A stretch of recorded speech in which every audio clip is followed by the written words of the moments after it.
The authors start with a strong statement.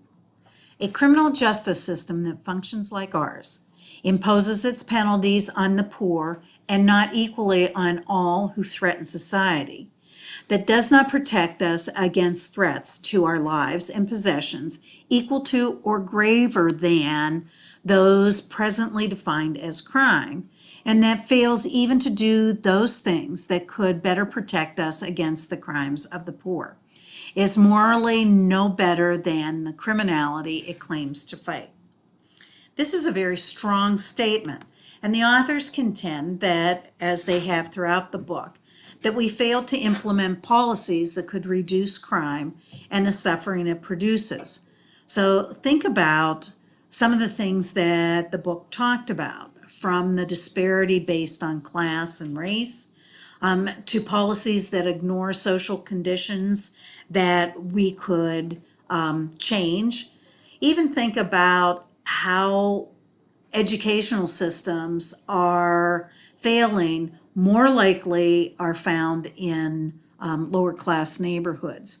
So there are policies that are a little bigger than the criminal justice system, but also even the criminal justice system has policies that target specific types of crime that are known more for lower class crime. The second chapter looked at how we're not protected against the gravest harms that come from corporate crime and corporate daily business. So we looked at chemicals, and just think about one of the things I find is interesting is that these corporations take the chemicals out when they sell their products to Europe, but they leave them in to poison the Americans. It just seems that we should have stronger laws that protect us against these types of harms. The third one, or the third chapter, looks at how the system apprehends and punishes individuals, not so much because they are all dangerous, but because they are believed to be dangerous and poor. I think in this chapter, it's striking that we look at how much influence that those that have money can place on our political system to ultimately push through their own agenda. And that agenda is to protect themselves and really convince us to look downward and blame the poor as being dangerous and morally corrupt. So ultimately, the criminal justice system fails to give all Americans either protection or justice. It aids and abets those who pose the greatest dangers to us, and it forces ways that do not serve equally the interests of all who are subject to that force, and thus its use of force is morally no better than the crime itself. So some of the things that they talk about in this chapter about how to protect society, some of these statements are pretty strong, but some of them have already begun. So one of the things is we must put an end to crime-producing poverty in our midst. This is one of the problems when you have an individual focused society, that if it doesn't touch you, then you don't care about it. And because we have grown so apart as a community, it's very difficult to rally people around projects that improve the United States. Further, I think that we have all become economy driven, that we think about having our taxes lowered and keeping our money, and we don't want to spend money helping other people, even though overall it would save money for all of us. I think I just saw an article that was talking about violence in Chicago. And one of the things that goes under the radar is how much money is spent on medical care for shooting victims. And I think it said $447 million in a year. The other thing that the authors say is let the crime fit the harm and the punishment fit the crime. Treat harmful acts of well-off as crimes and decriminalize victimless crimes. So we just saw in Michigan that the voters have voted to basically legalize recreational marijuana. And this might be the start of decriminalizing victimless crimes. But what I think the real focus is when we look at regulatory agencies and the state and federal government to watch over us in a sense of how corporations work and what they do, that we don't see very much movement to make those acts a crime. They state we must legalize the production and sale of illicit drugs and treat addiction as a public health problem. One of the things that we're seeing, as I said, with the marijuana is that lower illicit drugs are not seen as dangerous as they were probably 30, 40 years ago. And the issue then really comes down to providing funds to treat addiction as a public health problem. With the opioid crisis that's going on currently, we see a lot of people from all different classes becoming addicted to heroin, and which started with pharmaceutical opioids. And this might spark more attention that drug addiction is a public health problem. The real question is, why are Americans so prone to use substances? The next one is we must develop correctional programs that promote rather than undermine personal responsibility, and we must offer ex-offenders real preparation and a real opportunity to succeed as law-abiding citizens. The justice reinvestment is trying to keep those that are nonviolent in the community and hold them accountable while trying to help them find employment and preparing them for a pro-social life.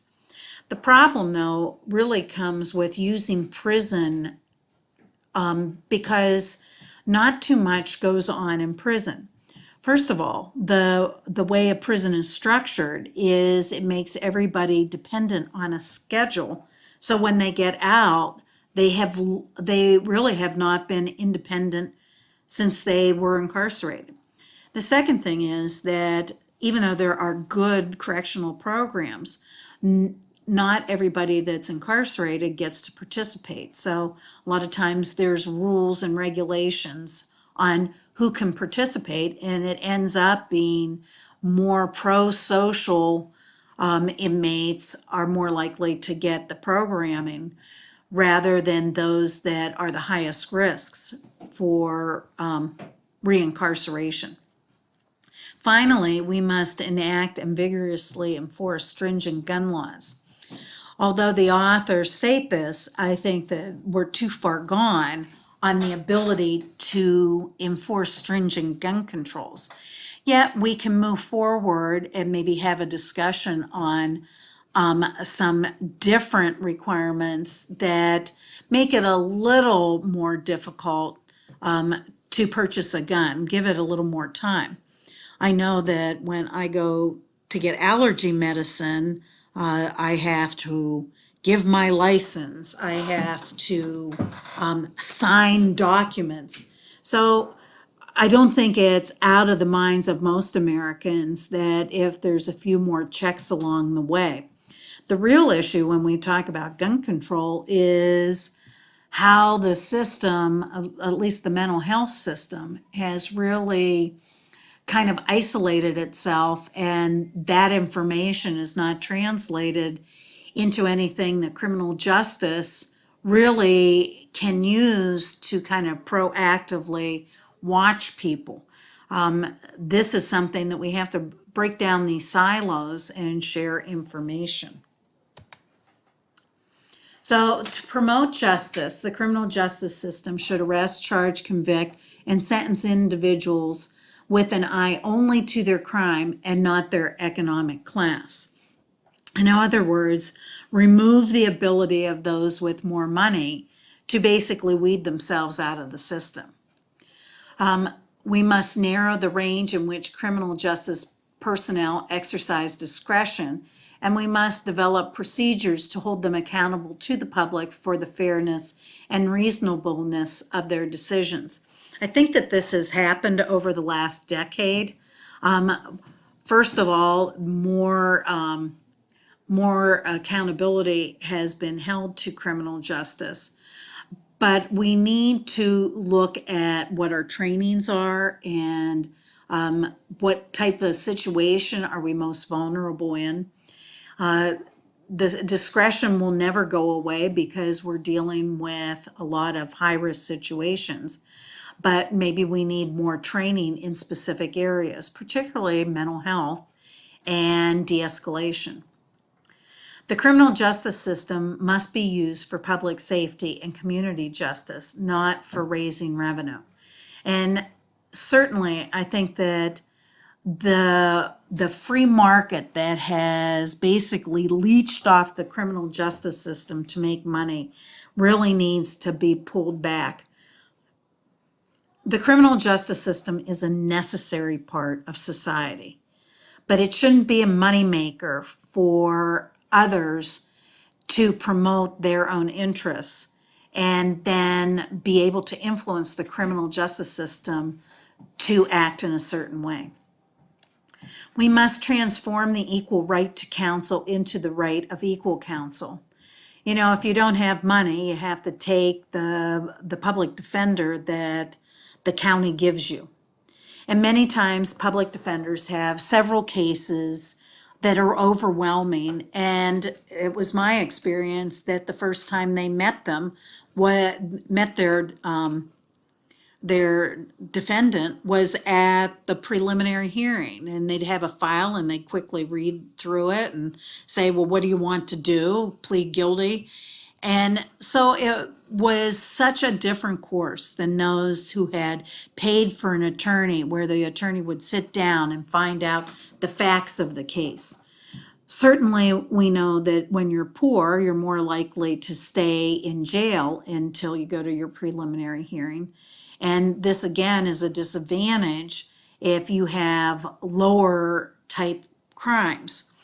One of the things I did mention in an earlier PowerPoint is that we're seeing some movement in some states to eliminate bond for some of those lower victimless crimes. Finally, we must establish a more just distribution of wealth and income and make equal opportunity a reality for all Americans. When we talk about distribution of wealth and income, it doesn't mean that we would take money from people, but it does say that certain limits should be placed on certain positions. When, and I gave this example before, when you have police officers and probation officers and corrections officers putting their life in danger to protect society. And then you have celebrities and CEOs and sports figures making millions and millions of dollars who basically are entertaining or come up with an idea that sells. It just doesn't seem balance to what you're giving to society.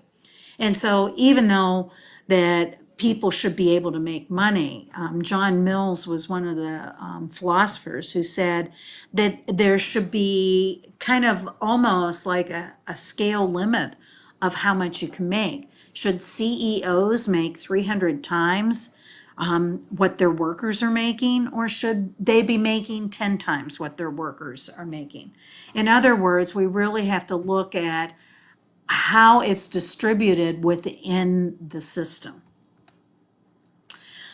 And I hope from this, reading this book and taking this class, it gives you a better insight on how the criminal justice system really arrives at some of the decisions that we make. Many times the strings are pulled by other people.